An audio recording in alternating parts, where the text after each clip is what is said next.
पसंत आहे मुलगी, पसंत आहे मुलगी.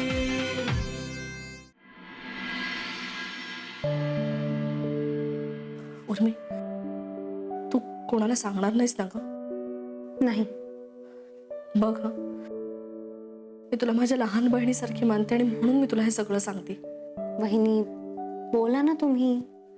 अगं म्हणजे तुलाही असंच वाटतं का? शी बाई, मला कळतच नाहीये मी तुला सगळं कसं सांगू. वहिनी, तुम्हाला जसं जमेल तसं मला सांगा. हं? पुनर्वसू भाऊजी तुझ्याशी असेच वागतात का ग? असेच म्हणजे? म्हणजे थोडे विचित्र? मला कळलं नाही वहिनी. म्हणजे तुटक ग. मला ना कधी कधी असं वाटतं की ह्यांना माझ्याशी लग्नच नव्हतं करायचं. वहिनी अहो, असं का बोलताय? अगं हो ग. उर्मी, बोलू नकोस तू कोणाकडे. नाही हो. मला असं वाटतं ना की तुमच्यासारखा प्रेमविवाहच बरा बाई. तर माहित तरी असतं ना समोरचा माणूस कसा आहे ते. तुमचं अरेंज्ड मॅरेज आहे का? आमच्या घरची परिस्थिती ना अगं बेताचीच, गरिबीचीच म्हणणं. त्यात बाबांचा आजारपण, दादालाही अगं फार पगाराची नोकरी नाहीये आणि त्यात त्याची पोरं बाळ. मला शिकवण्याची काही बाबांची ऐपत नव्हती. त्यात पंत सचिवांकडनं मागणी आली आहे म्हटल्यावर बाबांनी कसलाही विचार न करता माझं लग्न लावून दिलं. पण तुम्हाला रामदादा पसंत नव्हते का? एवढा विचार करायला वेळच नव्हता ग. बाबांनी फक्त इतकंच सांगितलं, मुलगा चांगला आहे, मोठं घर आहे, त्यात दादांचा पंचक्रोशीत दबदबा, आणि मला हो नाही म्हणण्याचा पर्यायच नव्हता अगं. बाबा दादांना हो म्हणूनच आले होते घरी. मग काय, लग्न झालं. बाबांच्या मनावरचं ओझं उतरलं. मला माहेरचं कोणीच नाहीये ग उर्मी. मी माहेरी गेलेले ना, माझ्या बहिणीला आवडत नाही. बोलून दाखवत नाही ती तशी, पण कळतं ना ग आपल्याला. पूर्वी ना मी आईसाठी तरी जायचे अगं, पण नंतर आईच म्हणाली, तू आलीस की तुझ्या भावजाईचं नाक मुरडतं, नको येऊस बाई, तू तुझ्या घरी संसार कर सुखाने. दादांच्या मुलांवर माझा खूप जीव आहे ग. त्यांना सुद्धा माझा लळा आहे. मुलांच्या अवतीभवती असलेलं की कसं पटकन वेळ निघून जातो नाही. तुम्हाला लहान मुलं खूप आवडतात का हो? खूप आवडतात. म्हणजे अगदी रस्त्यावरचं जरी मूल दिसलं ना की त्याला पटकन उचलून पापी घ्यावीशी वाटते. मग तुम्हाला कधी आई व्हावंसं नाही वाटत? वाटतं ना ग, खूप वाटतं. पण काय ग मुलीनो, स्वयंपाक सुरू केला? हो माई. अगं मी जरा मठाची झाडलोट करत होते. यांच्याकडे माणसं यायची आहेत म्हणे आज. जेवायला यायची आहेत का माई? आता असं कसं विचारणार, आपण आपलं करून ठेवायचं. माई, किती लोक येणार आहेत? 4-5 असतील. आणि जेवणार नसतील तर? आपण आपल्याकडनं आग्रह करायचा. आता नाहीच जेवली तर काय? तर अन्न वाया जाईल ना. वाया कशाला जाईल? उद्या छान गरम करून खाऊ की आपण.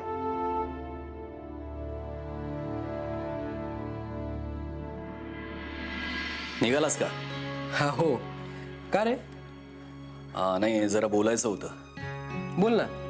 घाई असेल तर नंतर बोलूयात. नाही, तसा वेळ आहे, बोल. उर्मिला माहेरी पाठवण्याविषयी काय? ती नाही जाऊ शकणार. का? तिच्या घरी जरा अडचण आहे. कसली अडचण आहे कसली तरी. मग आम्हाला पण कळू दे ना. आम्हाला म्हणजे? आम्हाला म्हणजे मला, दादांना. ओ, म्हणजे तू त्यांच्या गोटात आहेस. पुनर्वसू, हा बालिशपणा पुरे कर आता.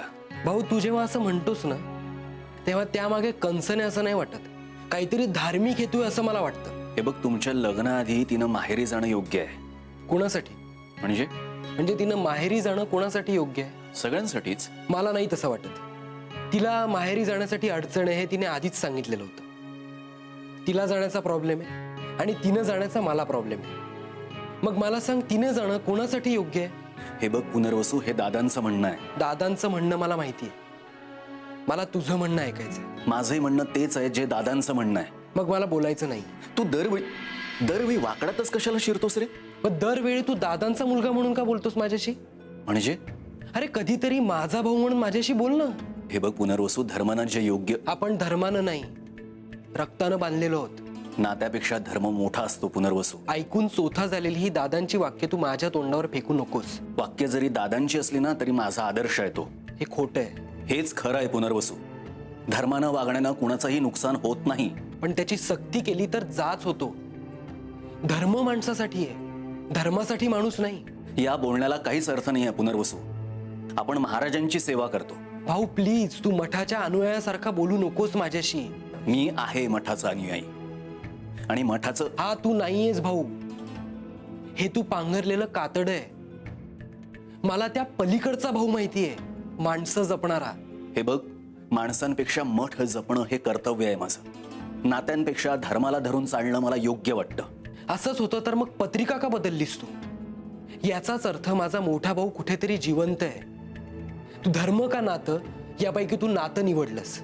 नाही, मी ते मी माईंसाठी केलंय. तेच तर मी म्हणतोय, तू नातं निवडलंस. हे बघ पुनर्वसू, प्लीज भाऊ. अरे पण खूप उशीर होण्याआधी सावर भाऊ. माणसं ज्ञानानं नाही नात्यानं जिंकता येतात. वासू,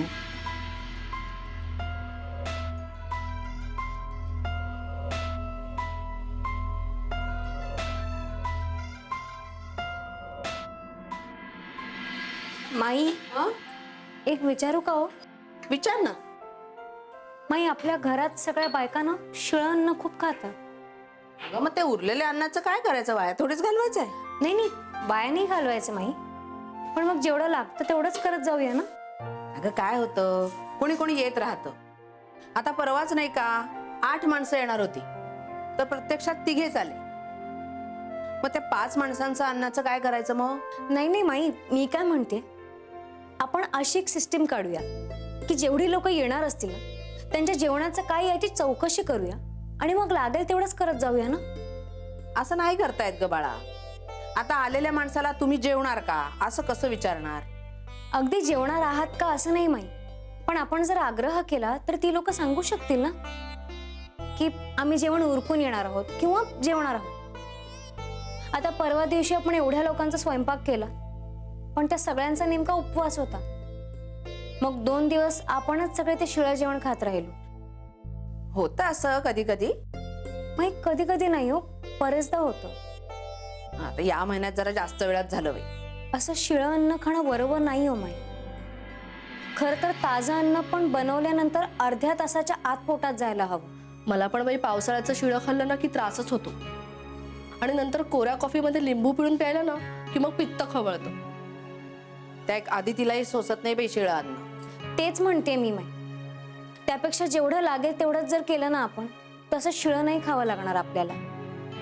नाही अगं, बाई पाहुणा अचानक आला कुणी तर करायचा ताजा स्वयंपाक. कितीसा वेळ लागतोय त्याला माई. 3-4 मिळून आम्ही केलं तर अगदी अर्ध्या तासाच्या आत होईल. पण आता ना आपल्या घरच्या बायकांनी रोज उठून हे शिळं खाणं बंद केलं पाहिजे. अगं अन्न हे पूर्ण ब्रह्म म्हणतो आपण, टाकवत नाही ग ते. माई, पण टाकून द्यायचं असं मी म्हणतच नाहीये. मी एवढंच म्हणते की जेवढं लागेल तेवढंच करत जाऊया. असा वाढीव स्वयंपाक झाला ना की उगाच शिळं खात बसावं लागतं. मला पण उर्मीचं पटतंय माई. म्हणजे आपण पाहुणे आल्यानंतर चहा टाकतोच की नाही, तसाच पटकन कुकर लावायचा, पटकन भाजी फोडणीला टाकायची आणि लोणची चटणी तर काय आपल्याकडे तयारच असते. आणि माई, हवं तर आपण 1-1 दिवसाचा ना कणिक टिंबून ठेवत जाऊया. भाज्या काय निवडलेल्या असतातच, त्या चिरून फ्रीज मध्ये ठेवत जाऊया, म्हणजे तोही वेळ वाचेल. हा, ही कल्पना छान आहे. एक कल्पना चांगलीच आहे ग, पण काही वेळेला काय होतं, येणारे पाहुणे फार घाईत असतात. मग एवढ्या गडबडीत आपण कुठे सगळी उटारेटी करत बसायची? त्यापेक्षा आपण आपलं सगळं जेवण बनवून ठेवलेलं बरं. ऐन वेळी पाहुण्यांची गैरसोय नको. माई, पाहुण्यांची गैरसोय नको म्हणून आपल्या घरातल्या बायका आजारी पडलेल्या चालणार आहेत का? आजारी कशाला पडायला हवं?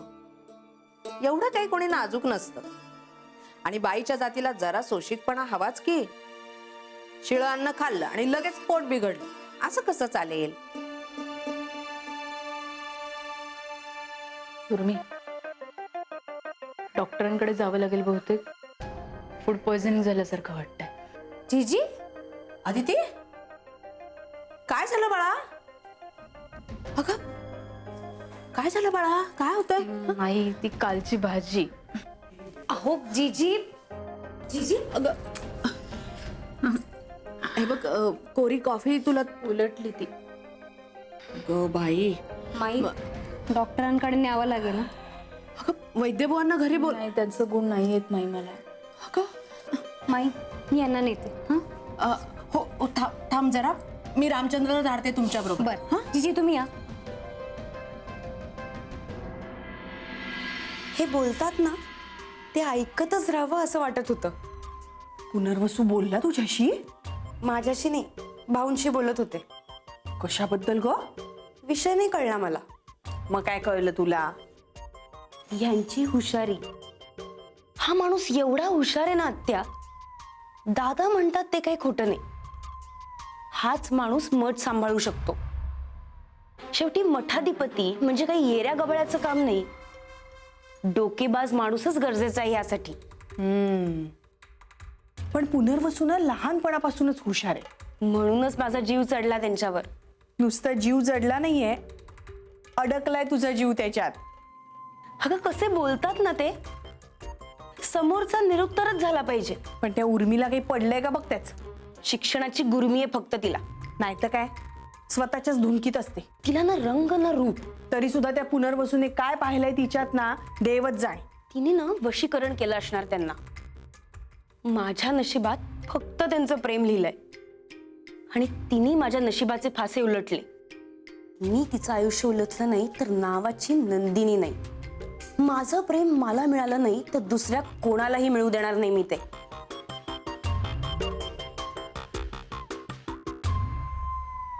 आता कशी आहे जीजीची तब्येत? बरे आहे. डॉक्टर काय म्हणाले? काही नाही, औषधं दिली आहे. पण शिळ का खाते ती? त्यात असं नाही, सगळ्याच खातात. तू पण? हो. का? का म्हणजे असंच आहे वासू. असंच आहे म्हणजे? म्हणजे अन्न वाया जाऊ नये म्हणून बायका कालचं उरलेलं सगळं खातात. उर्मी, तू मला सांगितलं का नाहीस? यात सांगण्यासारखं काय आहे? म्हणजे तुम्ही रोज शिळ खाता? रोज नाही, पण बऱ्याचदा. अगं पण उर्मी, तुला शिळ वगैरे खायची सवय नाहीये. नव्हती. I am sorry. कशासाठी? मी बोलतो माईशी. नाही, मी बोलले. मग काय म्हणाली ती? मग आता पुन्हा तू बोलू नकोस. मी करते माझ्या परीने हँडल. का पण पटलंय का तिला? वाटतंय तरी. म्हणजे मी सांगितलेलं त्याने ऐकलं तर पटलं म्हणायचं. बोलणं झालं नाही म्हणजे? तो जरा घाईत होता. कसल्या? कॉलेजला जायचं होतं त्याला. मी तुम्हाला सांगितलं होतं ना, कॉलेजमध्ये शिकवायला जात होतो म्हणून. रामचंद्र भावी मठाधिपती आहेत ते. महाराजांची सेवा करण्याचं, या घराण्याचं व्रत त्यांना पुढे न्यायचं आहे. ते जर का त्यांचा वेळ असा पोटापाण्यासाठी खर्च करायला लागले तर महाराजांच्या कार्याचा, ज्ञानाचा प्रसार कोण करणार? संस्कृतच शिकवतोय तो. तरी देखील ते का मठाच्या कार्यापेक्षा श्रेष्ठ नाही. सोडेल तो नोकरी. मुळात धरायचीच काय गरज होती मला समजत नाही. चूक झाली दादा त्याच्याकडून. असं त्यांना वाटतंय का? पण हो, त्याला वाटतंय. त्यांच्याशी बोला एकदा. आणि हो, सुनबाईंना लवकर माहेरी पाठवण्याची व्यवस्था करा. हो, मी करतो ती व्यवस्था. त्या एकदा माहेरी गेल्या की सगळ्याच गोष्टी त्यांच्याशी जरा सविस्तरपणे बोलल्या पाहिजेत. मठाधिपती होणं सोपं नाही. अख्खा गाव बघणार त्यांच्याकडे. त्यांचं वागणं धर्माला धरून शास्त्रानुसार आणि सामान्यांसाठी आदर्श असलं पाहिजे. मठाचा सर्वा जर आपला जास्तीत जास्त वेळ मठाला देत नसेल तर ते बरं दिसणार नाही. आजूबाजूच्या 10 गावातून लोक यांच्या चरणाशी येणार ज्ञानाची भूक भागवण्यासाठी. त्यांनी आता हे सगळं थांबवलं पाहिजे आणि महाराजांच्या विचारांचा, महाराजांच्या शिकवणीचा बारकाईनं अभ्यास केला पाहिजे. होय दादा, तसंच होईल. महाराजांचीच इच्छा होती त्यांचं कार्य पुनर्वसूंनी पुढे न्यावं अशी. महाराजांच्या इच्छेनुसार सगळं झालं पाहिजे. शुभ कार्य आहे घरात, उगीच वादविवाद नकोत. त्यांच्याशी एकदा बोला. आणि जसं ठरलंय तसंच होईल असं बघा. होय दादा, ठीक आहे. हे लग्न झालं की विधिवत त्यांची मठाधिपती म्हणून नेमणूक करूया. एकदा मठाचा कारभार त्यांच्या हाती सोपवला की आम्ही आध्यात्मिक साधना करायला मोकळे. दादा म्हणजे प्रत्यक्षात जमतंय की नाही माहित नाही, पण मनाने तरी वानप्रस्थाश्रम स्वीकारता येतोय का ते बघूया. या तुम्ही एकदा बोलून घ्या त्यांच्याशी. येतो. हरिओम. हरिओम. मला नाही ह्यांचं काही कळतच नाही ग. म्हणजे कसली महत्वाकांक्षाच नाही अगं मनात. मला तर असं वाटतं ना, ह्यांना कशातच रस नाहीये. आणि असं का वाटतं तुम्हाला? म्हणजे बघ ना, कसलीही हाऊसमौस नाही, कधी बाहेर नाही घेऊन गेले हे मला. आमच्या लग्नाला 7 वर्ष झाली आहेत ग. ह्यांनी मला साधा गजरा सुद्धा आणून दिलेला नाही. परवा बघ, पुनर्वसू भाऊजी तुला भांडी घासायला मदत करत होते. मला पण वाटतं ग, ह्यांनी माझ्यासाठी काहीतरी करावं. म्हणजे अगदीच त्यांनी बायकोच्या हातातलं बाहुलं व्हावं असं नाही वाटत मला. बहिणी, अहो बायकोला कामात मदत करणं म्हणजे लगेच तिच्या हातातलं बाहुलं नाही ना होत कोणी. अंडरस्टँडिंगचा भाग आहे तो. ते तर झालंच ग, पण आता बघ ना, तू आणि पुनर्वसू भाऊजी कसे, असे दोघंही एकमेकांमध्ये आहात असं वाटतं. आमचं तसं काहीच नाहीये. हो, पण आत्ता तसं नाहीये म्हणून कधीच होणार नाही असंही नाहीये ना. मी तर आता अपेक्षाच सोडली अगं. आपलं हे नशीब आहे असं म्हणायचं फक्त. बहिणी, नशीब वगैरे काही नसतो. आपल्या आयुष्यात जे काही घडतं ना, त्या सगळ्यासाठी आपण स्वतः जबाबदार असतो. आमच्या पत्रिका जुळल्या होत्या माहितीये, पण काय? मी काहीतरी चुकतंय ग, खरंच काहीतरी चुकतंय. मी काय बोलते ना, हे यांना कळतच नाही ग. बहिणी, तुम्ही नीट बोलताय का त्यांच्याशी? मी तोंड उघडलं की यांना मी कटकट करते असं वाटतं. मग काय, कुठलं तरी पुस्तक काढतात आणि त्याच्यात तोंड खुपसून बसतात. मला खूप राग येतो ग. मग ना, आपली ह्या घरात कुणाला किंमतच नाहीये असं सतत वाटायला लागतं. कधी कधी तर मला असं वाटतं ना, माझ्या बाबांनी खूप मोठी चूक केली.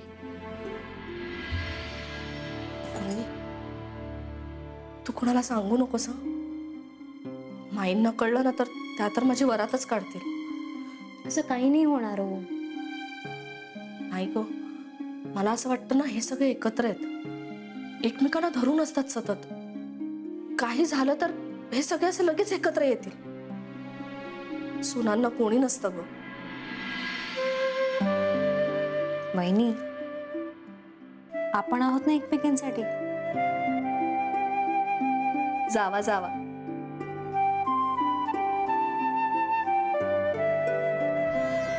अरे पण याला काही अर्थ आहे का भाऊ? तू आता दादांना जा विचारणार आहेस का?